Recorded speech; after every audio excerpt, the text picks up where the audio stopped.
Hello, I'm Nid, a karma guide. So that means I support people through integrating change that happens in your life to live a lighter, more joyful way of really being fully present and human. And in this video, I wanted to explore how it is that we can be more present. And the simplest approach would be what Eckhart Tolle says as it's always here for us. There's always now. There's always this moment of now in which we can drop all of it and just really be with what is in this moment. But often what comes with this moment is a big pile of thoughts and a whole load of feelings and all these stories and ways in which we've operated, and then probably a whole load of physical stuff, right? Because there's a momentum that normally you're carrying of being super busy. And everyone I speak to at the moment, it's just like everything's so busy and I'm so exhausted and I can't keep up with all the things, and I don't know what to drop because I'm supposed to be doing everything. And this is a common comment at this time and has been for a while. So what is it that this busyness is that we seem to really enjoy getting into as humans? Well, it's a bit of a distraction tactic from really sitting with yourself and your humanness, with taking that time to just be present with what feels without judgment. And when we're avoiding that, it's because we're often worried about what it is that we're going to feel, what it is that we're going to uncover, like what's beneath the scary stone, as though what's going to be beneath is going to either be really horrible or it could also be really awesome. Because a lot of the time we're actually quite scared of really good stuff. And that's what I often see the most of, is that my clients are more scared of the joy that they could have in their lives, of the things that they could celebrate, than they are of the things that make life a bit tricky.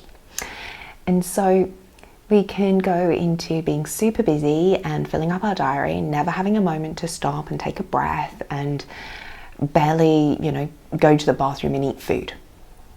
Okay, and then when we're exhausted from all of that, we check out by sitting and watching a big Netflix binge. And that checking out is the same as the being super busy. We're not being present, right? We're just moving from one distraction to another type of distraction. And yes, TV feels really good because it activates the alpha brainwaves. So it's going to make you feel like you're relaxing, but actually it's not true rest that helps you connect with the inner resource and well within you that's going to replenish you with really great energy. So we want to think about what are the things that we can do that are going to really help replenish and give you that energy that's going to bring forth a way of being more present in your life. Well, the first thing to do would be to say, I'm going to let go of thinking. I'm going to let go of my thoughts.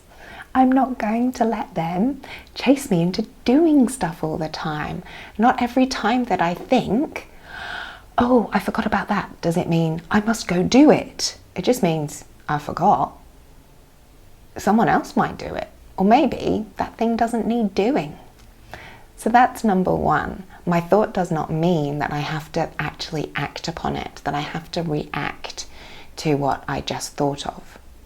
And that goes with the same with inspiration, with ideas, with socializing. Like, just because you think of it doesn't mean it needs a follow-up.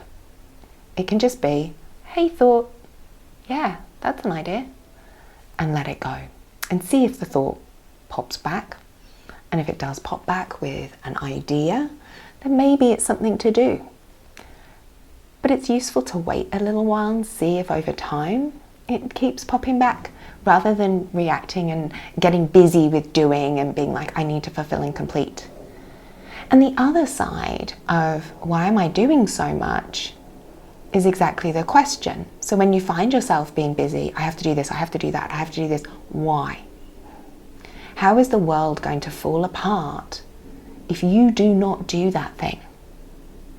Really, is it all hanging on you being that busy? So really choosing where to focus your energy on the things that you're keeping busy doing. And most of the time, these are going to be stories that you're telling yourself. They're excuses that you're telling yourself to not stop and be present. That they are stories that you are telling yourself to stay busy and preoccupied. Oh, but Nid, I really do have a busy life. I've got a 6-month-old baby, it needs feeding, and then I have to do all these other things, and there's all this care, and these are responsibilities. I am physically needed. And that's what people will say to me. And I say, yeah, you are needed. And how present are you in those moments when you're being needed? Are you really present doing those tasks? And this is where we can come back to our ritual approach that I have shared in the past. Where is your energy? Where is your attention? And how are you using your time? Because when we bring all of our energy, our emotional state, and our attention to what we are doing, our mind isn't thinking about the 8,000,001 other things and distracting and not being fully present. So then you can be fully present. And it's so easy in a world full of sound to be distracted, because sounds stimulate our nervous system to go onto the alert of, I'm not safe, I need to look for hazards, I need to be prepared, I need to be ready. And again, that puts us into this hypervigilant state where we can't rest and the mind is kept busy looking for danger, looking for threats. And that's all that's really happening with a busy mind. The more thoughts you have, it's because you're more on the alert of danger. You're living and operating from a place of fear. So what are the choices and the things that you can do that operate without that? What are the things that you're doing that are coming from those places of inspiration and aspiration that we've looked at in my previous 2 months of videos with you all? Could you step forward without all of those thoughts being the thing that propels you, and actually step forward from a quieter place that maybe is guiding you from your heart or from your gut? But it's the place of your breath, the place in which your breath is steady and calm. Your body is relaxed and it's grounded.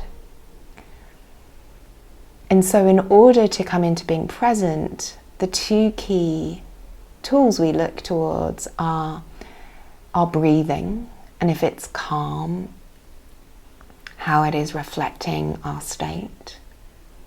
And maybe you can watch your breath and listen to your breathing rather than listening to the sounds around. And you can come into being present with your abdomen as it guides you with choice, with the courage to choose. And if those 2 things are steady and clear, if your gut feels, a little bit of excitement, but not fear, and if your breath is steady and flowing full, that's where you act from. And that's how you hold yourself in presence when you're doing things.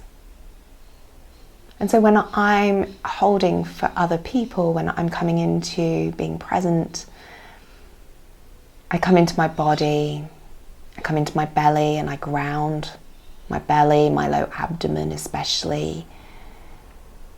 I feel my pelvis and the energy center holding where my relationship with gravity is, and I feel that connection through my legs to the earth. And I come to my breathing, which is steady and gentle and soft. And when I'm in that place, I know that I'm holding with presence.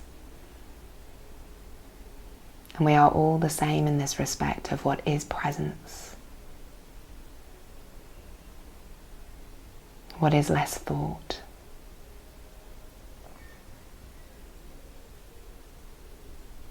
Have a most wonderful month, and if you'd love to explore being present with a few more of these tools for your breath and your body, you would be welcome to explore the Embody Life Sanctuary this month, where we've been looking at nutrition and food and the way we eat in order to help our gut be nice and clear so we can ground into it in a really comfortable and nourishing way. Have a beautiful month and enjoy stepping into being more present and feeling a little less busy. Much love.